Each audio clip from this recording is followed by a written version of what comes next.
गेले किती दिवस पाऊस नाही झाला इथं? 20-21 दिवस तुम्ही सर्वजण तुमच्या हक्कासाठी इथं एकत्रित आला का नाही आला? मग कुणी आशीर्वाद दिला आज आपल्या सर्वांना? दिला का नाही दिला? मग कुठं ना कुठं तरी ही जी तुमची एकजूट आहे ना, ही अशीच आपल्याला कायम ठेवावी लागणार आहे. कारण का हे जे सरकार आहे ते गेंड्याच्या कातडीचं सरकार आहे, झोपायचं सोंग घेतलेलं सरकार आहे. यांना सामान्य लोकांचं काहीही पडलेलं नाही. त्यामुळे ह्या सरकारला जाग करायचं असेल तर तुम्ही ज्या मोठ्या संख्येने इथं आलेला आहात, अशाच पद्धतीने येत्या काळामध्ये आपल्या सर्वांच्या हक्कासाठी आपल्याला लढावं लागेल. लढणार का नाही लढणार? एकदा हात वर करून सांगा, आम्ही आमच्या हक्कासाठी लढणार. मग झालं. मग मला वाटत नाही काय अडचण आहे. काही दिवसांपूर्वी अतुल भाऊ मला भेटले. त्यांनी मला सांगितलं, आमच्या अध्यक्षांना सांगितलं, काळे साहेब तिथं होते आपले खासदार, की हा जो स्मार्ट मीटरचा प्रश्न आहे तो लोकांसाठी अतिशय महत्वाचा झालेला आहे. सामान्य लोकांकडनं वसुली केली जाते आणि स्मार्ट मीटर लावत असताना अधिकारी कोणाचंच तिथं ऐकत नाही असं मला त्यांनी सांगितलंय. खरे का? असं झालंय का आपल्या या तालुक्यामध्ये? अहो, हे फक्त आपल्या तालुक्यामध्ये हे झालेलं नाही, अख्ख्या राज्यात अशा पद्धतीने लूटमार सरकारच्या माध्यमातून केली जाते. मला माहित नाही सरकारकडनं तुम्हाला काय कारण दिली गेली. एक ऑडिओ तुम्हा सर्वांना देवेंद्र फडणवीस साहेबांचा मी ऐकवतो. हे जे काय स्मार्ट मीटर तुमच्या घरी लावलं जातंय ना, त्याच्यातून वसुली कशी केली जाते हे काही प्रमाणात तुम्हा सर्वांना कळेल. लावू का ऑडिओ? मागच्यांना विचारतो, लावू का? शकत नाही. आणि दुसरं, त्याला पेमेंट कसं होणार आहे? ही अशी सिस्टम नाही आहे की त्यांनी त्या ठिकाणी मीटर लावायचं आणि मग ते तुमच्या बिलात वसूल करायचं, असं नाहीये. सिस्टीम इम्प्रुव्हमेंट करता हे मीटर आपण लावतोय. त्यामुळे सिस्टीम इम्प्रूव्ह होऊन जेवढे अधिकचा महसूल प्राप्त होईल, म्हणजे समजा मागच्या वेळी त्या ठिकाणी जे काही आपलं बिलिंग झालं होतं, आपण जी काही वीज वापरली होती त्या वापरलेल्या विजेत आणि आता रिअलायझेशन मध्ये जेवढा फरक होईल त्या फरकातनं त्यांना पेमेंट मिळणार. त्याच्यामुळे हे काही त्यांना अपफ्रंट पेमेंट कुठलंही नाही. काय म्हणले देवेंद्र फडणवीस साहेब? आधी जेवढं बिल येत होतं आणि स्मार्ट मीटर लावल्यानंतर जेव्हा जे बिल वाढेल त्यातून या स्मार्ट मीटर कंपनीला पैसे मिळतील. बोलले का नाही बोलले? मग त्याचा अर्थ काय? आधी जर 100 रुपये बिल येत असेल, आधी जर 1000 रुपये बिल येत असेल, तर स्मार्ट मीटर लावल्यानंतर ते बिल वाढणार असं अप्रत्यक्षपणे देवेंद्र फडणवीस साहेब स्वतः बोलले. 2024ला जेव्हा हे इलेक्शन आत्ताचं झालं विधानसभेचं, त्याच्या आधी अधिवेशनामध्ये बोलत असताना त्यांनी काय सांगितलं? आम्ही त्या गोष्टीचा विरोध केला होता, या सर्व नेत्यांनी विरोध केला होता. त्यावेळेस सांगत असताना त्यांनी सांगितलं की आम्ही काय करतो, तुमचा विरोध आहे, लोकांचा विरोध आहे, ठीक आहे, आम्ही स्मार्ट मीटर लोकांच्या घरी जाऊन तिथं लावणार नाही. आम्ही काय करतो, जे सरकारी कार्यालय आहेत, शासकीय कार्यालय आहेत, तिथं आम्ही पहिलं स्मार्ट मीटर लावतो. 5 वर्ष बघतो बिल वाढतंय का कमी होतंय, आणि 5 वर्ष बघितल्यानंतर मग आम्ही सामान्य लोकांच्या घरी जाऊन तिथं स्मार्ट मीटर लावेल. जसं इलेक्शन झालं त्याच्या दुसऱ्या दिवसापासून तुमच्या घरी येऊन अधिकारी काय सांगतात? स्मार्ट मीटर लावावंच लागेल. बरोबर का नाही?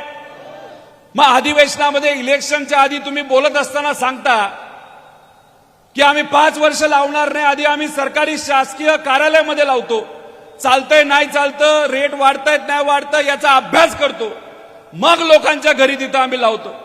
पण इलेक्शन झाल्यानंतर, मतदान मिळाल्यानंतर, तुमचे आमदार तिथं निवडून आल्यानंतर, तुम्ही सत्तेत आल्यानंतर तुम्ही जर लोकांना विसरून जात असताल, लोकांना दिलेला शब्द विसरून जात असताल, हे आम्हाला चालणार नाही. का तुम्हाला चालणार आहे? मागच्यांना विचारतो, चालणार आहे का? अहो काय काय ग्रामीण भागामध्ये तर घरी कुणी नसताना सुद्धा हे अधिकारी येतात आणि स्मार्ट मीटर लावून जातात. काय काय महिलांनी आम्हाला सांगितले, पुरुष वर्ग घरी नसताना आम्ही महिला एकट्या असताना सुद्धा अधिकारी येतात, दमदाटी करतात आणि स्मार्ट मीटर लावून जातात. झालंय का असं? बऱ्याच ठिकाणी आम्हाला हे ऐकायला मिळालेलं आहे. आणि अशा अनेक उदाहरणं मी तुम्हाला देऊ शकतो की स्मार्ट मीटर लावल्यानंतर त्यांचं बिल तिथं वाढलेलं आहे. प्रत्येक जिल्ह्यात प्रत्येक तालुक्यामध्ये अशा घटना तिथं घडलेल्या आहेत. मग ही जी वसुली सरकार करत आहे ती आपल्याला चालणार आहे का? या अधिवेशनामध्ये सुद्धा आम्ही मुद्दा मांडला. अहो हे अधिकारी येऊन जे काय आम्हाला दमदाटी करतात, आमच्या लोकांना दमदाटी करतात, हे चालणार नाही आणि आम्ही ते होऊन देणार नाही. तेव्हा देवेंद्र फडणवीस साहेबांनी उत्तर देत असताना सांगितलं, ठीक आहे आम्ही कोणालाही दमदाटी करणार नाही, ज्याला लावायचंय त्यांनी लावा, ज्याला नाही लावायचंय त्यांनी नका लावू. पण तरी सुद्धा जसं अधिवेशन होतंय लगेच अधिकाऱ्यांना सांगून टार्गेट दिलं गेले आणि मग टार्गेट पूर्ण करण्याच्या नादामध्ये अधिकारी येतात आणि आपल्याला दमदाटी करून तिथं स्मार्ट मीटर लावतात. आणि स्मार्ट मीटर लावल्यानंतर रेट हे आपल्या सगळ्यांचे वाढलेले तुम्ही आणि आपण सगळ्यांनी बघितलेले आहेत. याच्यामध्ये काही मोठ्या कंपन्या आहेत, त्यांना तिथं कामं देण्यात आलेली आहेत. याच्यामध्ये जर आपण त्याचा अभ्यास केला तर जिल्हानिहाय तिथं ही कामं दिली गेली आहे. आता एक हैदराबादची कंपनी आहे, नागार्जुना कन्स्ट्रक्शन कंपनी. काय काम आहे त्याचं? कन्स्ट्रक्शन करायचं, रस्ते बांधायचे. त्या हैदराबादच्या कंपनीला तिथं नाशिक आणि जळगाव परिसर, लातूर परिसर, नांदेड, छत्रपती संभाजीनगर, अहिल्यानगर हा भाग दिला कन्स्ट्रक्शनच्या कंपनीला. त्यानंतर मॉन्टे कार्लो लिमिटेड गुजरात, ऐकलंय का? बघा, नागपूर शहर, नागपूर ग्रामीण, वर्धा, चंद्रपूर आणि गडचिरोली जिल्हा हे मॉन्टे कार्लो लिमिटेड कंपनी आहे. कुठली आहे? म्हणजे तुमचा हा भाग कोणाला दिलाय? गुजरातच्या कंपनीला. ऐकलं का नाही ऐकलं नाव? त्यानंतर जेनेसिस पॉवर इन्फ्रास्ट्रक्चर, अडाणी ग्रुप गुजरात, ह्या सगळ्यांना इथं कामं दिली गेली. आणि ही कामं पूर्ण करण्यासाठी टार्गेट किती केलं गेलं तर 27,000 कोटी रुपयाचं टार्गेट ह्याच्यासाठी ठेवलंय. अहो ग्रामीण भागामध्ये अजूनपर्यंत आम्हाला 3 फेज लाईट मिळत नाही. बऱ्याच वाड्या वस्त्या ज्या एकदम आतल्या भागात आहे तिथं सिंगल फेज अजूनपर्यंत आम्हाला लाईट मिळालेली नाही. तर 27,000 कोटी रुपये स्मार्ट मीटरवर खर्च करण्यापेक्षा प्रत्येक घरापर्यंत सिंगल फेज कशी पोहोचेल, आम्हाला दिवसा लाईट कशी मिळेल आणि प्रत्येक शेतकऱ्याला 3 फेजची लाईट कशी मिळेल, यासाठी सरकारने हा खर्च करायला पाहिजे होता. हा खर्च तुम्ही त्याच्यासाठी करत नाही, पण फक्त मोठ्या कंपनीला पैसे मिळावेत, त्यांचा धंदा व्हावा आणि त्यातून या सरकारला कमिशन मिळावं, त्यातून यांना भ्रष्टाचार करता यावा, यासाठी यांनी हे स्मार्ट मीटरचं भूत आणलेलं आहे आपल्या महाराष्ट्र आणि देशामध्ये. हे तुमच्या हिताचं काहीच नाही. तुम्हाला माहिती ईव्हीएम मशीन माहितीये का? काही लोकांचं म्हणणं आहे त्याच्यामध्ये गडबड करते हे सरकार. पूर्वी कसं मतदान करत होतो आपण? कागदावर करत होतो. त्याच्यामध्ये कुठं अशी गडबड करण्याचा चान्स होता का? मग आता काय आपण म्हणतो ईव्हीएम मध्ये गडबड करू शकतील का? कारण का ते इलेक्ट्रिक गोष्ट आहे. ते ठोका असतो, खोकं, म्हणजे ते वाला खोकं नाही, बटन दाबायचं खोकं. इलेक्शन केलं ना, मतदान केलं ना, त्या मशीन मध्ये जर इलेक्ट्रॉनिक असल्यामुळे गडबड केली जाऊ शकते. ते हे जे मशीन आता तुमच्या घरी लावले हे सुद्धा इलेक्ट्रिक मशीन आहे, ह्याच्यात गडबड होणार नाही का? अहो हे अख्खं मशीन त्यांच्या सेंट्रल कार्यालयाला जोडलेलं आहे. तिथून जर त्यांनी ठरवलं की या घरातून, ते जे घर दिसते मागे त्या घराला स्मार्ट मीटर लावला असेल, त्या घराला जर 200 रुपये बिल येत असेल, ते 500 रुपये आलं पाहिजे, तर ते तिथं बसून, ऑफिसमध्ये बसून तिथे ठरवू शकतात. कारण का शेवटी हा सगळा कंट्रोल हा तुमच्या हातात राहणार नाही, हा सगळा कंट्रोल कुठं जाणार तर या कंपनीच्या मालकांच्या हातामध्ये जाणार आणि कंपनीला जर वाटलं आपल्याला नुकसान होतंय तर कदाचित त्या मीटरला तिथून कंट्रोल करून तुमचं बिल इथं वाढू शकतं. जर आतापर्यंत 600चं बिल येत असेल आणि तुम्हाला 700-800चं बिल आलं असेल तर याच्यामध्ये नक्कीच काय ना काही ती गडबड आहे का नाही, का असंच हवेतून बिल वाढलं. हे मशीन लावण्यापासून अनेक ठिकाणी बिलं वाढलेलं आम्हाला सगळ्यांना माहिती आहे. मला माहित नाही तुमच्या तालुक्यात वाढलंय का. अहो पुण्यामध्ये आंबेगाव परिसरामधील एक ग्राहक आहे 600 रुपये बिल येत होतं आणि हे मशीन लावल्यानंतर पहिल्याच महिन्यात किती बिल आलं माहितीये, 10,000 रुपये. त्यानंतर नागपूरमध्ये धरेंद्र नावाची एक व्यक्ती आहे, महिन्याचं बिल किती आलं त्याला, एका घराचं 4 लोक राहतात घरात, 70,000 रुपये.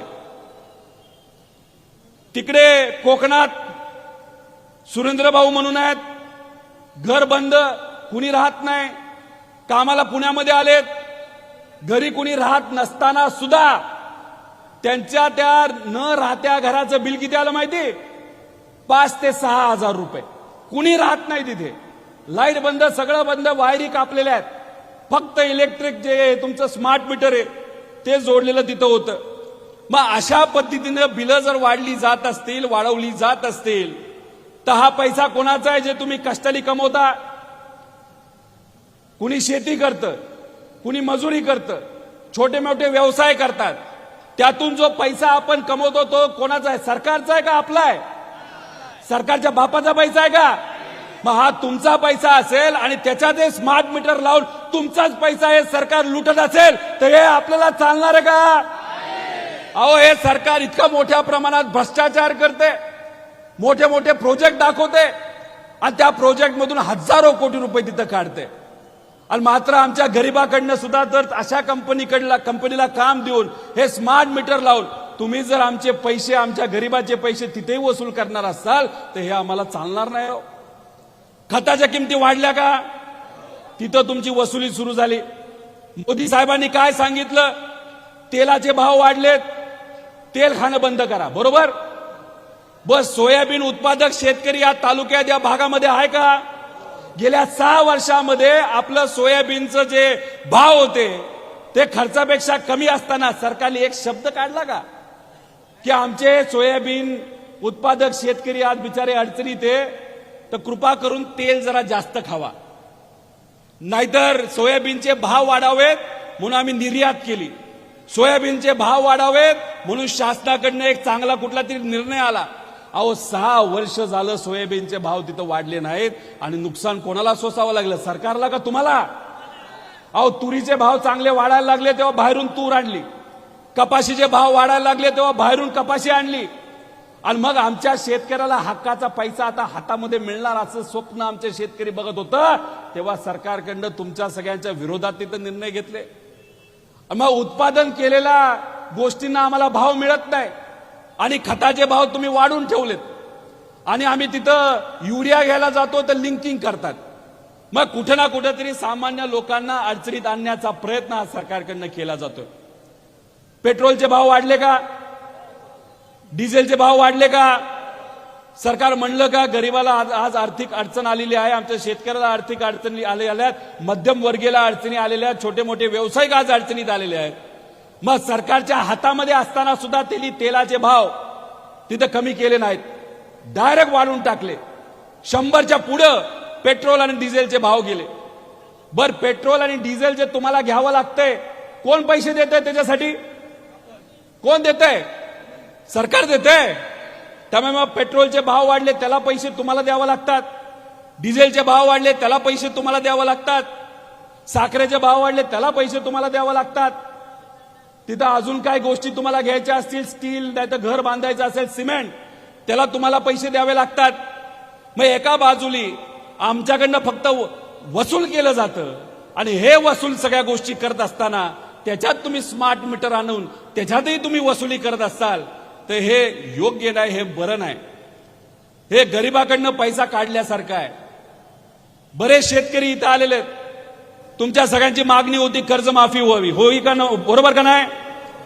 जेव्हा कर्जमाफीची योजना आणली ती फसवी आणली, त्याच्यामध्ये अनेक अटी टाकल्या जेणेकरून कोणालाच तिथं मदत मिळाली नाही पाहिजे असं कुठंतरी हेतू या सरकारचा होता. मग आपण विरोध केला, आपण आंदोलन केलं, आपण उपोषण केलं. या नेत्यांच्या मार्गदर्शनाखाली आपण तिथं रस्ता रोको केला. सरकारला सांगितलं की तुम्ही म्हणताय 55 लाख शेतकऱ्यांना तिथं मदत मिळू शकते, पण तुम्ही 1908 टाकली. रेग्युलर आमचे जे शेतकरी आहेत त्याच्यासाठी तुम्ही अटी टाकल्या. अशा भरमसाठ अटी जर तुम्ही आमच्या कर्जमाफीमध्ये टाकल्या असतील तर तिथं फक्त 10 ते 12 लाख शेतकऱ्यांना फायदा होईल आणि राहिलेले 38 लाख शेतकरी आमच्या अडचणीत येतील.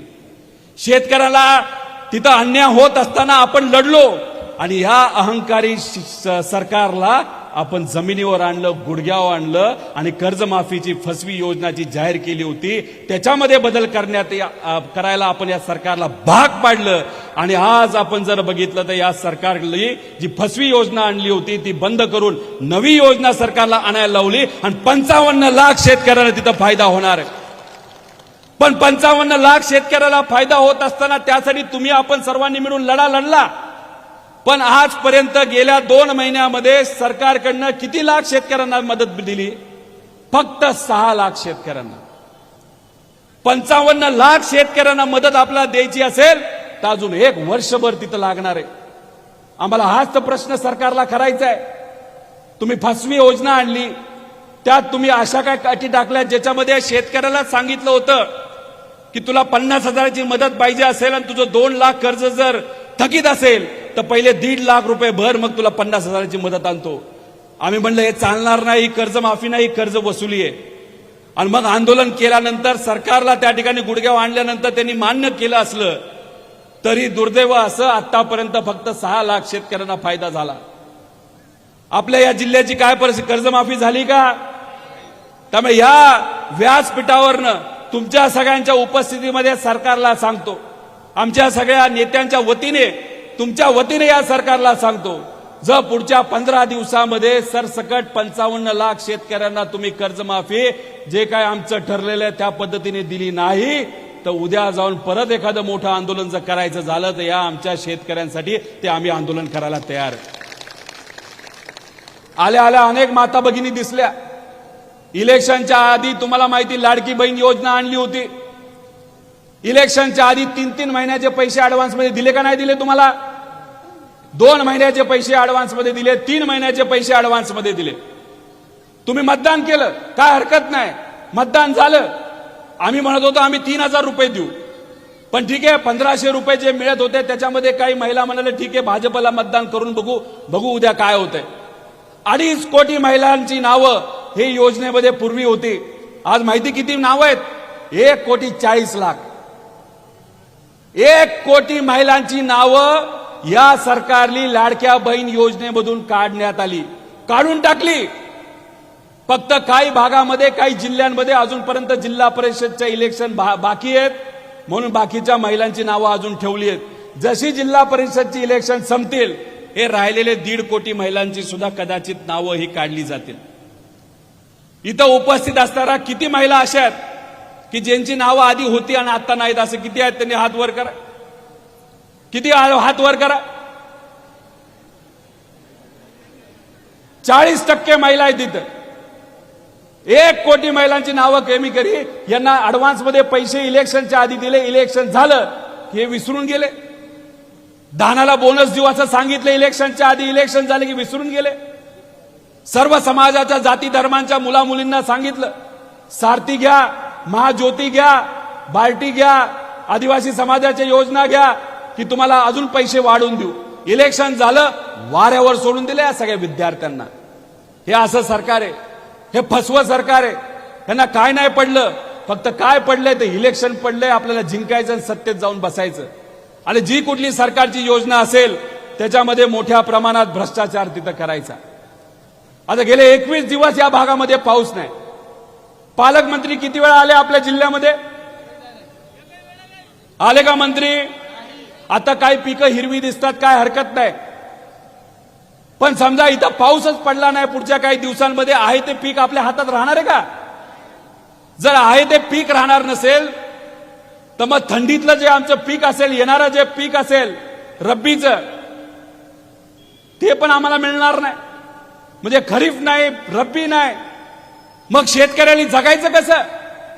जर शेतकरी जगला नाही तर मजुरांनी जगायचं कसं?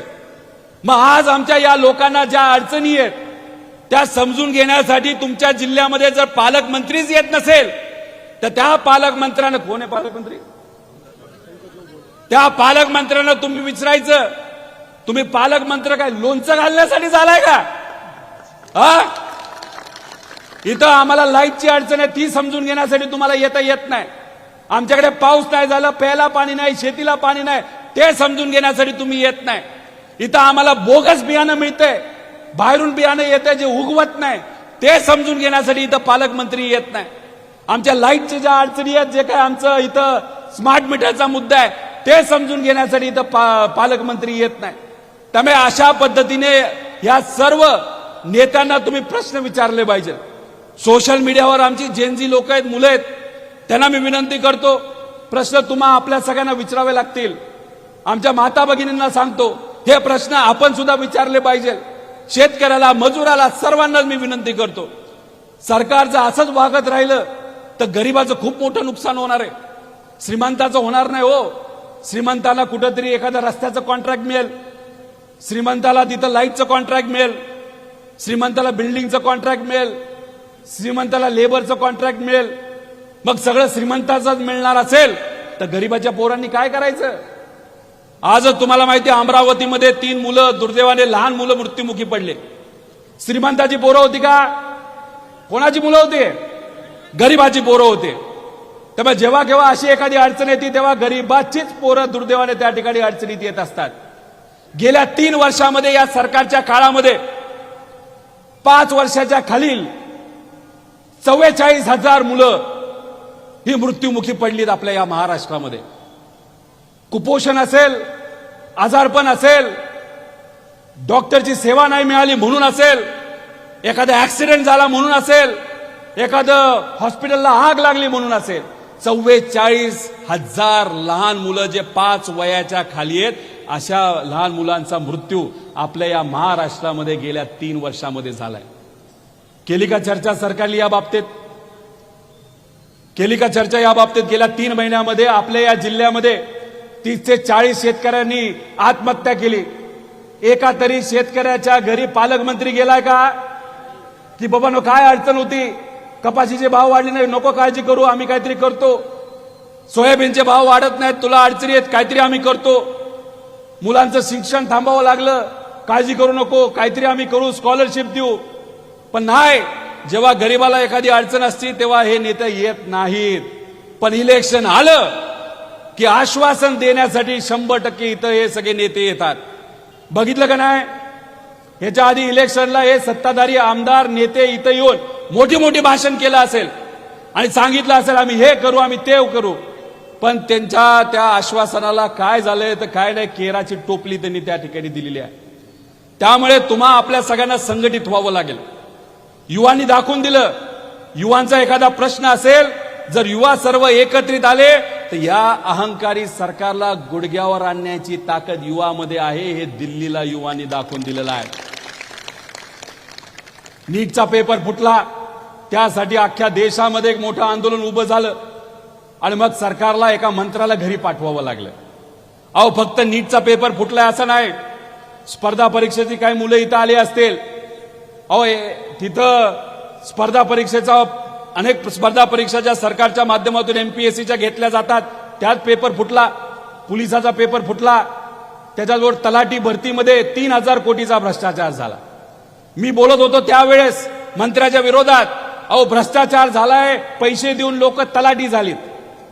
मला शेतकऱ्याला विचारायचे, जेव्हा केव्हा तुम्हाला अडचण असते, अतिवृष्टी झाली, पाऊस कमी पडला, जर एखादं तुम्हाला तिथं सर्वे करायचा आहे तर तुम्ही कोणाकडे जाता? तलाठ्याकडे जाता. तलाठी जर 40 लाख रुपये घेऊन, 40 लाख रुपये देऊन जर तलाठी झाला असेल तर ती तुमची कामं करणार आहे का? तो काय म्हणेल, थांब जरा 40 लाख देऊन मी तलाठी झालो, आधी मला पैसे वसूल करू दे, मग तुझी कामं बघतो. अशा पद्धतीने युवांचे ज्या परीक्षा दिल्या जातात, तुमची मुलं, कष्ट करायची मुलं, शेतकऱ्याची मुलं, मजुराची मुलं, मध्यमवर्गीयांची मुलं, हे कष्ट करतात, अभ्यास करून आई वडिलांचं स्वप्न पूर्ण व्हावं, मी अधिकारी बनावं, या हेतूतून बिचारे ठिकठिकाणी क्लासेसला जातात आणि पेपर द्यायला जेव्हा बसतात तेव्हा त्यांना कळतं दुर्दैवाने तिथं पेपर फुटलाय. मग काय करायचं सामान्य लोकांनी? आपल्या सर्वांना आता पर्याय राहिला नाही, आपल्याला रस्त्यावर यावं लागेल. आज तुमच्याशी बोलत असताना महाराष्ट्रातला तमाम आदिवासी वर्ग, युवा वर्ग आज रस्त्यावर आला, आंदोलन करतोय. तुमच्याकडे येत असताना थोडासा उशीर झाला, त्याचं कारण हेच आहे. नागपूर आणि परिसरातले युवा आदिवासी बंधू आणि भगिनी हे त्यांच्या हक्कासाठी आंदोलनात नागपूरला बसले होते, त्यांच्याशी चर्चा केली. काल मी पुण्यामध्ये काही आदिवासी बांधव तिथं उपोषणाला बसले होते, त्यांना भेटलो, त्यांच्याशी चर्चा केली. मंत्र्यांशी बोललो, मंत्र्यांना फोन करतो, त्यांच्याशी चर्चा करतो. मंत्री आम्हाला काय म्हणतात माहितीये? माझ्या हातामध्ये काहीच नाही. आणि मग तुमच्या हातामध्ये काहीच नाही तर मंत्री कशाला झालाय? काय खुर्ची गरम करण्यासाठी मंत्री झालाय का तुम्ही? अरे आमच्या अडचणी सोडण्यासाठी तुम्ही मंत्री झाला असाल. काय झालं तरी म्हणता मुख्यमंत्र्याच्या हातात, मुख्यमंत्र्याच्या हातात. मग मुख्यमंत्र्याच्या हातामध्ये असेल तर मुख्यमंत्र्यांना बोलवा आणि आमच्या गरीबाच्या अडचणी त्या ठिकाणी लगेचच्या लगेच तिथं सुटल्या पाहिजे, अशी मागणी आम्ही त्या ठिकाणी करतो. पण यांना काय आहे की यांना शक्तीपीठ मार्ग करायचा आहे. मला माहित नाही या भागातून जातो का नाही जात, पलीकडच्या बाजूला जातो. 1,40,000 कोटीचा मार्ग आहे महाराष्ट्रामध्ये आणि उत्तर प्रदेशमध्ये. नॅशनल हायवे माहिती का तुम्हाला? नॅशनल हायवे माहिती ना? केंद्राची ती संस्था आहे, त्याच्यातून रस्ते केले 8 पदरी. किती? 8 पदरी हायवे केला. तो हायवे बांधायचा प्रति किलोमीटर, 1 किलोमीटरला खर्च उत्तर प्रदेशमध्ये किती आला? 45 कोटी रुपये. हा शक्तीपीठ मार्ग जो केला जातोय त्याच्यामध्ये खर्च किती होतो माहितीये का? 6 पदरी रस्त्याला. 8 पदरी रस्ता मोठा का 6 पदरी मोठा? 8 पदरी. 8 पदरी रस्त्याला 45 कोटी रुपये. आणि महाराष्ट्र सरकार इन्फ्रास्ट्रक्चरच्या नावावर तुमचा हक्काचा पैसा, तुमचा टॅक्सचा पैसा या शक्तीपीठ मार्गावर किती खर्च करते माहितीये का? प्रति किलोमीटर 90 कोटी रुपये. 800 किलोमीटरचा रस्ता अतिरिक्त 40 ते 50 कोटी रुपये हे सरकारमध्ये असणारे सर्व नेते खातायत, भ्रष्टाचार करतायत. हा आकडा जर 800 किलोमीटरला घेतला तो आकडा येतो 40,000 कोटी रुपये. 40,000 कोटी रुपये. का? इलेक्शनमध्ये पैसा लागतो. आमदारांना विकत घ्यायचंय, नेत्यांना विकत घ्यायचंय, खासदारांना विकत घ्यायचंय. तुमच्या खासदारांना मानलं गेलं पाहिजे, हे अजून सुद्धा आपल्या विचाराबरोबर आहे, पुढे सुद्धा आपल्या विचारावर तिथे राहणार आहेत.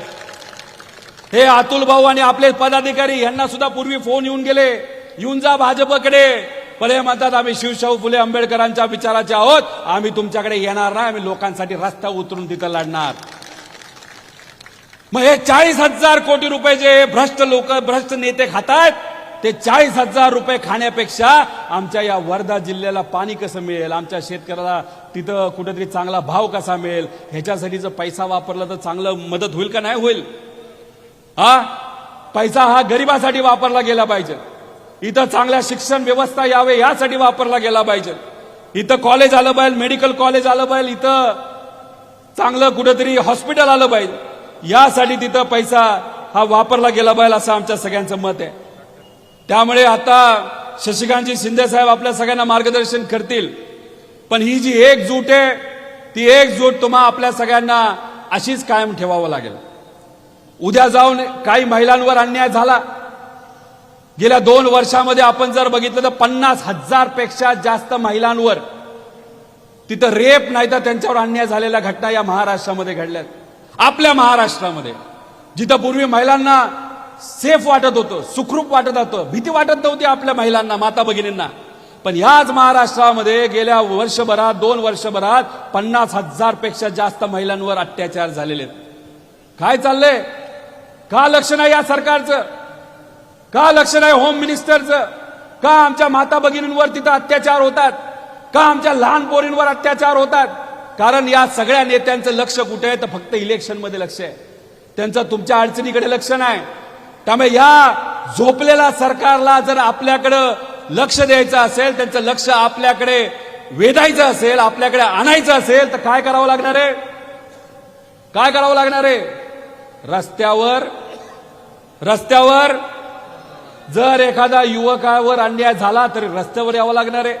एका माता भगिनीवर अन्याय झाला तर रस्त्यावर यावं लागणार आहे. शेतकऱ्याला हमीभाव मिळत नसेल रस्त्यावर यावं लागणार आहे.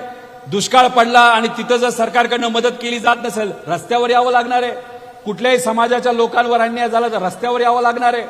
आणि मी सांगतो वातावरण बदलते, वारं बदलले.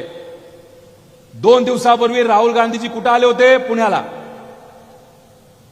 30,000 महिला स्वतःहून तिथे आल्या. आणि तसाच कार्यक्रम भाजपचा हा नागपूरला घेतला. तिथं किती लोक होते मला माहित नाही, मला काय बोलायचं पण नाही.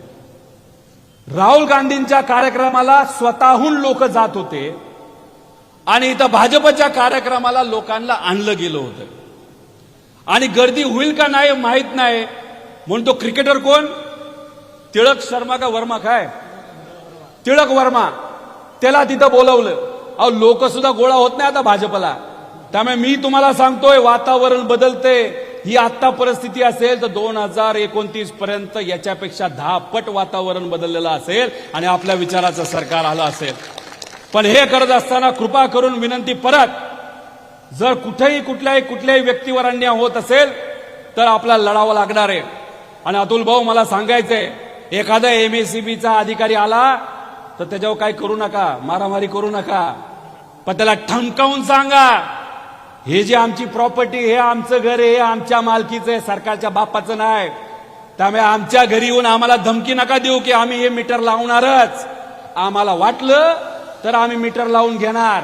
आम्हाला जर वाटलं मीटर नाही लावायचं तर आम्ही बस मीटर लावून द्यायचा नाही. आहे ना पूर्वी सरकारचा मीटर, ती बघा आणि बिल काय करायचं करा. आम्हाला हे इलेक्ट्रिक आणि काय स्मार्ट बीड मीटर नको. आमच्या पोरांना तुम्ही हाताला काम द्या, आमच्या अडचणी सोडवा, तेवढंच खूप झालं. त्यामुळे याच्या पुढे काही झालं तरी ज्या सरकारने शब्द दिलाय की आम्ही घरी येऊन कुठेही तिथं तुम्हाला त्रास देणार नाही, आम्ही तिथं तुमच्या इच्छेच्या विरोधात जाऊन तिथं मीटर लावणार नाही, हो आमची इच्छा आहे, आमच्या घरी मीटर लावू नका, आता कोणालाही तुम्ही आमच्या घरी पाठवू नका, हे तिथं तुम्ही निश्चय करा. आणि उद्या जाऊन कुठलाही अधिकारी आला त्याला प्रेमाने चहा देऊन, कॉफी देऊन, अजून काय पाजायचं पाजा, म्हणजे पाणी पाजा नाही तर काही पाजा, आणि विनंती करा आमच्याकडे येऊ नका, आमचं जुनं मीटरच आम्हाला बरं आहे. ठरलं ना आपलं? ठरलं का?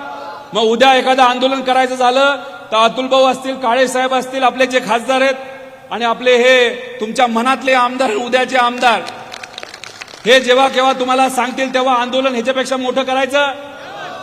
तर त्यामुळे अधिकाऱ्यांना सांगतो, कलेक्टर साहेबांना सांगतो, पालकमंत्र्यांना सांगतो, इथल्या आमदारांना सांगतो, हे फक्त ट्रेलर आहे. जर उद्या जाऊन आमच्या या लोकांच्या घरी जाऊन तुम्ही अधिकाऱ्यांना पाठवून जर हे स्मार्ट मीटर लावलं ना तर तुम्ही ठरवा 10 दिवस, 15 दिवस, महिना, मोठा पिक्चर यांना दाखवून देऊ की हे घाईला आले पाहिजे. एवढंच इथं या ठिकाणी सांगतो, थांबतो. जय हिंद, जय महाराष्ट्र, जय राष्ट्रवादी.